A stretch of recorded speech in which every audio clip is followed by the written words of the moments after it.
Constitution est dans la Bible. Au cours il y a autant la Bible parce que autant qui alphabet, hein? Au cours il y a autant hébreu parce que il y a qui alphabet hébraïque. Mais pour interpréter la Constitution et Tanguy, il faut avoir été aux études approfondies de droit. Juriste nyonso à sa constitutionnaliste. Chercheur nyonso en droit à sa constitutionnaliste. Mais les a passé dans le Nabiso. Tous en respect belé et pas député Nabiso. Parce que les organes oyo, ils sont censés légiférer. Et organes censés légiférer, il faut yango et la kisamokilike yango et ça la droit. Yango et botaka mibeko. N'a pas source ya droit. Parlement wana. Toki kobenga yango source parce qu'il y a pesa kamibeko. À légiféraka. Mais quand on a un discours intempestif, il n'y a pas autorité, il y a parlement, et ça comme ça la passe, il n'y a pas de droit. Parce que les gens comme les juristes dans le Congo, compte tenu à chômage. Après, il suffit, on l'a dit cravate, aux huit par journalistes, filmer, on peut citer position sur une question où tu ne peux pas même parler. Nazali n'a droit de réserve, mais Naza congolais. Constitution et Pessingaï, droit, il y a cause à la informer, à participer activement dans ma cambo Italie, conduite, il y a l'État, il y a Mboka, Nangaï. À ce titre-là, la disposition constitutionnelle et article 68, article 69, article 148, article 164, 165 à 166, 167. Les disposition OIO, déclaration cherchant à rappeler le commandant suprême, le président de la République, le chef de l'exécutif de la République, le magistrat suprême, le garant des bons fonctionnements des institutions de la République, l'arbitre des bons fonctionnements des institutions de la République. Celui qui a le pouvoir de nommer et de révoquer à tous les niveaux, même le Parlement, parce que la dissolution, c'est une forme de révocation. Quand vous lisez l'article 68-69, on vous parle des institutions de la République. Elles sont au nombre de 4. Et la première institution, c'est le président de la République. La deuxième, c'est le Parlement. Et nous nous posons la question, sur les 4 institutions, Madame Mabunda est à quel niveau? Deuxième niveau. Après elle, vient le cours des tribunaux. Ce dernier se permet d'attaquer l'institution supérieure. Laquelle institution est définie à l'article 68-69 comme étant le garant des institutions de la République, le symbole de l'unité nationale. Alors que quand vous prenez les prérogatives de l'Assemblée nationale, je ne m'abuse pas, c'est contrôler le fonctionnement du gouvernement, c'est contrôler la gestion du portefeuille. Ils ont la possibilité d'interpeller, de faire les enquêtes parlementaires, de voter de lois, de faire tomber le gouvernement. Premier ministre, le gouvernement, là, il ne touche pas le président de la République, parce que, étant dans un système présidentialiste, le président de la République est irresponsable devant le Parlement. En ceci, le Parlement ne peut même pas ouvrir leur bouche, surtout celle ou celui qui est au perchoir, de juger des questions ou de propos du président de la République. C'est très grave. Et il y a deux cas qui sont prévus par notre Constitution qu'on a mal interprétés. Ça, c'est la disposition 148 de notre Constitution, qui parle bien entendu de la procédure, de la forme pour la mise en accusation du président de la République. Comment est-ce que le président de la République a accusé d'abord pour Akende Kotang au Samba, la Cour constitutionnelle, qui est l'organe compétent pour connaître les infractions dont le président de la République peut être poursuivi. Il n'y en a que 3. La haute trahison, les délits d'initié et l'outrage au Parlement. Dans les cas où, dans les cas d'espèce, le président de la République a fait des propos clairs. Et ces propos-là n'ont rien à voir avec l'article 148. Rien à voir avec l'article 148. Et nous ne pouvons pas permettre que les gens viennent déstabiliser le gouvernement Ilunkamba par leurs propres pensées.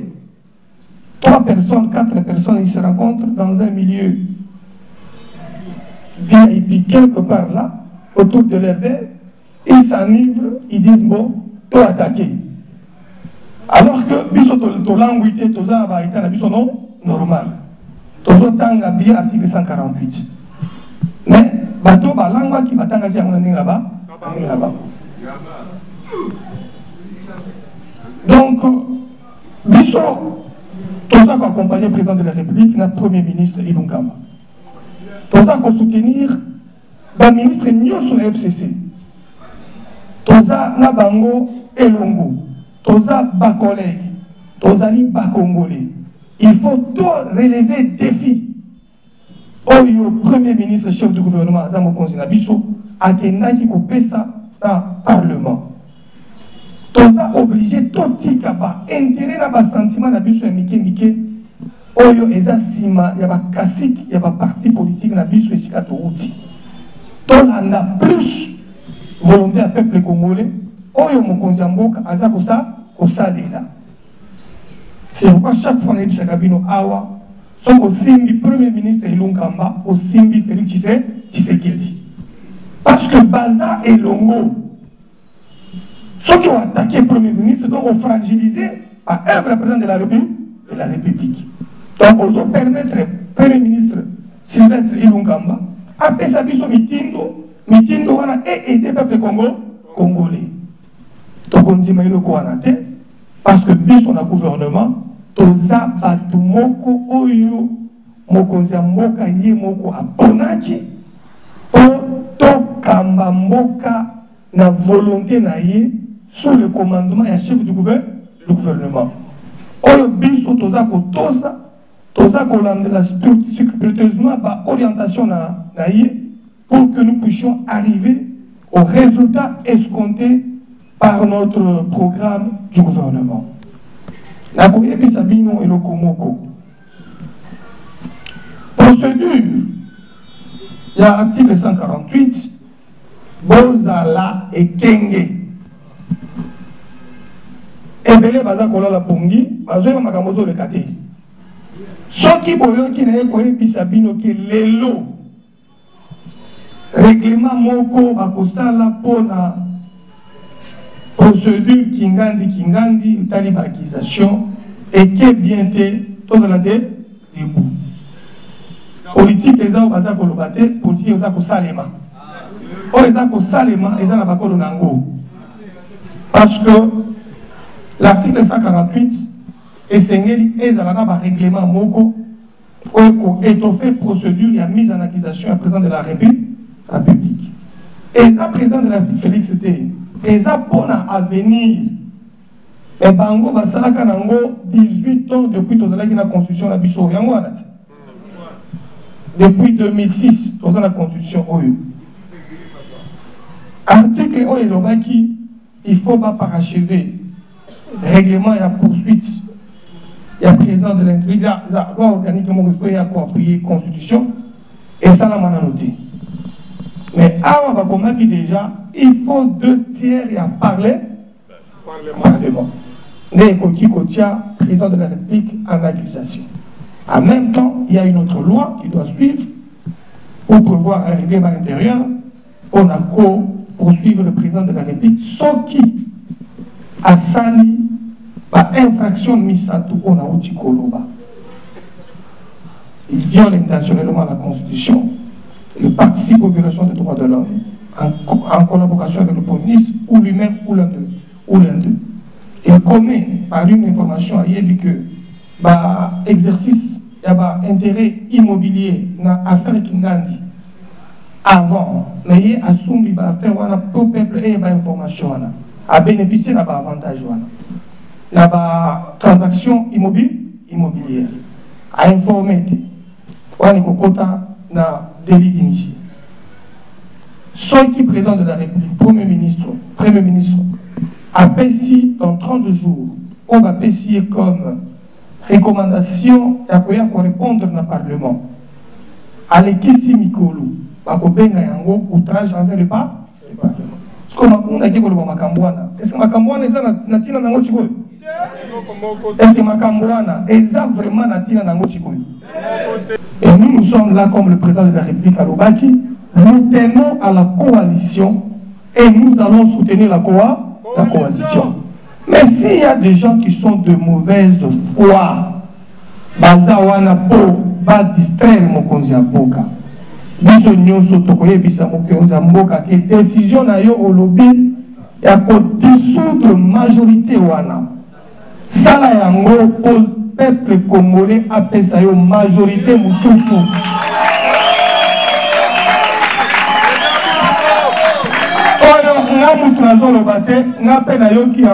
Le conseil des ministres et le ministre de la communication a fait ce rapport. Elle a fait ce rapport. Elle a fait la landi à Boutou. Nayoki, Balobi, Mokonzi Mboka, Balobi, ceux qui va persister. Bakomémaye à dissoudre l'Assemblée nationale. Et ça, on a lobby. On a yoka ministre de la communication à lobby. On a renforcé Yango comme membre du gouvernement. Ça s'appelle l'obligation à Koloba. Même si on a le bâté.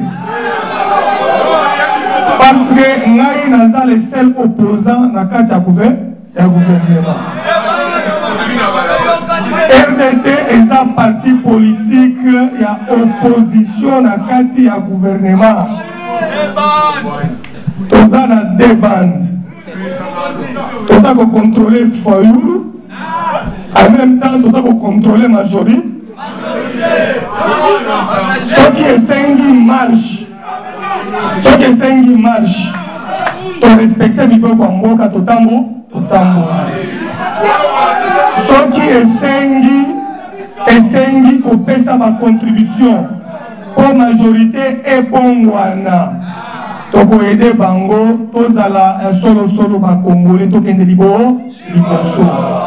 Donc compélissamment tata jour mon côté. Wana ezali plan na bango moko. Et beba oh biso nyoto toza kozanga. Biso tozali ba oyo ba memi macha kopola te. Memi macha kopola abundaka. Parce que macha kopola ata muto bundi ekwei bino nyonso bokima solo wana me memimaki oyo ya solo abundaka te mpona nini abundaka te maki na ye wana azokende nango na lingomba na libota mpo bapasola yango ezala remete ya kosobe mokili mokili eza kobela mokili eza kobela kongole aza kolia te kongole aza na ndako te soldat il faut kobongisela ye salaire bafonctionne il faut bazwa mbongo na bango ndenge esengeli il faut bapria biloko ekita il faut kokanga mibi na bafrontiere il faut kostope corruption sikoyo faci aza na maki wabengi yango remède pour le Congo akobunda te biso nde tokotia na ceinture ya protéger maki Congo po apesa remède wana esauve congolais nyonso parce que soki akweyisi maki wana mokili tokufi mumemi maki akopola abundaka me mumemi maki oyo ekosauve mokili abundaka te.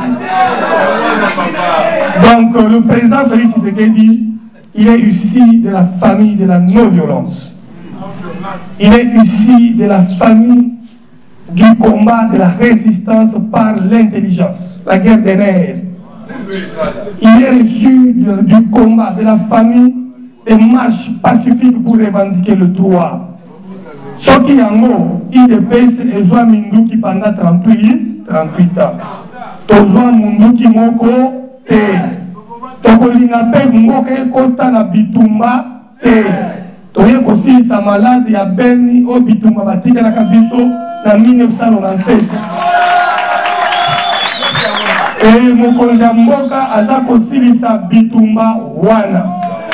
Soki omoni soldat na nzela pesa ye mbote yebisa FARDC courage silisa bitumba na est. Ozali na 1000 francs na yo pesa soldat na maboko. Oza na 10 000 francs pesa soldat na maboko. Toko lancer opération. Soutenons nos FARDC. Au nom de l'alternance, toko sa prière munene. Toko pesa bino programme. La journée wana mutu na mutu akotia 5 000 francs na ina maboko, 2 000 francs na maboko, esika okokuta policier, esika okokuta soldat, kende kotikela ye. Nanzela, azalaka voisin na yo, ozana saki ya loso, ozana elamba, ozana mwa 1000 francs, 2000 francs, 3000 francs, luka esika policier mo bazali kende kopesa ye. Nous devons soutenir notre armée. Armée ezalaka mabe te ezalaka nde na bakonzi ya armée na biso esi ezwa mokonzi oyo ayebi souffrance na bango esi ezwi bakonzi oyo bayebi ke soda ifo alala na ndako soda ifo alia malamu soda ifo mwana na ye atanga pamba soldat il faut azwa soins médicaux ya pamba nde monaki mokonzi ya mboka aye abimisi gratuité ya soins médicaux ya basoldat bisika nyonso bazali baswanyaka bango gratuitement. Après aye kobanda kofuta de compte final ya fin carrière ya basoldat depuis 2003 basoldat mosusu ya grand ya se bazui ba 13 000, ba 20 000 $. Basoldat ya likolo ba mosusu bazui ba 36 000, ba 40 000 $. Eza ba information oyo boza nango te, eza officiel. Basoldat bazwaki ba décompte final na bango de 2003 à 2014. 2013. Afuti bango décompte final.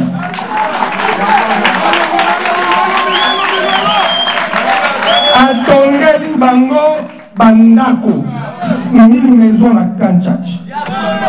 Ancilicité abakisi 300 maisons et à logements sociaux dans les 26 provinces. Par matériel sérieux et comme kokende dans chaque province.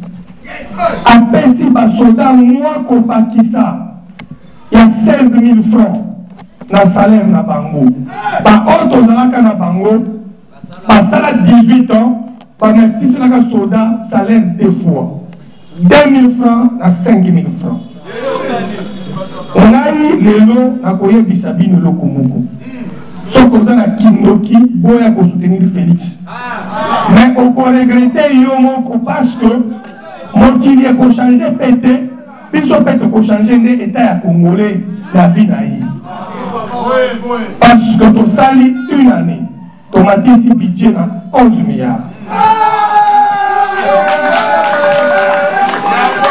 Tu salis une année, tu payes si gratuité de l'enseignement. On a nini to sali eloko wana soko lingi ko boma mboka boma système éducatif ya mboka ya mibale boma armée ya mboka ba boma ka système éducatif ndenge nini koteka ba diplôme kofuta ka ba enseigner kitoko te ko matisa minerval po ba na mukiro baza koya ko remplacer biso na papa nyoso batanga awa bazala ba batanga kasa buzoba zoba ba déformer ba enseignant azotangisa ebi ko ma je suis té comme je suis ozoye baso que ça esna une je suis bien alors qu'on est otangisa mo bana ozo comprendre ne esika ba mena ko Congo ba diplôme nyoso côté ka to na $3000 $1000 $1500 osumi diplôme ba thèse ya loku un docteur de thèse à l'université Mouyimbi Nambo donc à côté qu'on était Mboka donc bah qui système éducatif nabi Félix Atali bana Mobutu ba corrompu bana obayaki na ba révolution mi balé oyo ba corrompu bana ya o ba kotanga na chichi première année bata gratuit enseigner à la bien payé. Au moins le pays aura une autre population en 2030, en 2035, en 2040. La corrompue à la génération à Bisso, il y a 32 ans, et qu'on passe. Donc on a la nouvelle génération. On va la boigna. On va gratuitement, on va faciliter. Donc on redresser le système éducatif. Parce que quoi il y a on est dans la frontière sur gratuité pour l'année. Parce que l'enseignement est qui licencié, chômeur, gradué, chômeur. Tout le monde à l'université. Tout le monde paye à l'université.